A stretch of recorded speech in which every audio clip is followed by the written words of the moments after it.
YSR Congress party వాళ్ళని ఎవరిని వదిలిపెట్టద్దు అని పరోక్షంగా చెప్పినట్టయింది చంద్రబాబు గారి మాట. ఏదైతే గత 5 ఏళ్ల అంశాలన్నీ వెలికి తీయండి, కేసులు పెట్టండి, ఫాలో అప్ చేయండి, ఇది ఐఏఎస్లకి ఐపీఎస్లకి చంద్రబాబు ఇచ్చినటువంటి ఆదేశం, బహిరంగంగా ఇచ్చినటువంటి ఆదేశం. కుంభకోణాలు అన్నటువంటి పాయింట్ని వెతకండి, ఎక్కడ దొరికితే అక్కడ వెతకండి అన్నటువంటి. సాధారణంగా తెలుగుదేశం హయాంలో కుంభకోణాలు జరిగినాయి అన్నటువంటిది వైసీపీ ఆరోపించింది, వైసీపీ హయాంలో కుంభకోణాలు టీడీపీ ఆరోపిస్తుంది. కాకపోతే 100కి 95% చట్టబద్ధంగానే జరుగుతుంది.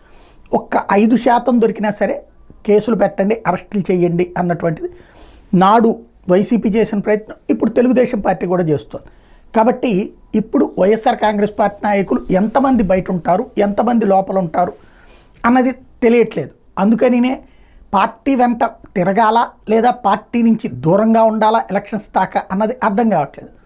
బట్ తాజాగా జరుగుతున్నటువంటి పరిణామాల నేపథ్యంలో పార్టీని వదిలేస్తే అసలు ఇక రక్షణే ఉండదు అన్నటువంటి భయం వెంటాడుతోంది. అది ఒక రకంగా ఫెచ్చింగ్ అవుతోంది వైసీపీకి. అదే సందర్భంలో తెలుగుదేశం పార్టీ గ్రౌండ్ లెవెల్లో తమ పార్టీ కార్యకర్తల నుండి తీవ్ర ఒత్తిడి ఎదుర్కొంటోంది. వాళ్ళని లోపలే విద్దాం, వీళ్ళని లోపలే విద్దాం అన్నటువంటిది. ఆ నేపథ్యంలో మరింత టెన్షన్ అన్నటువంటిది వైసీపీ శ్రేణులకి తప్పట్ల.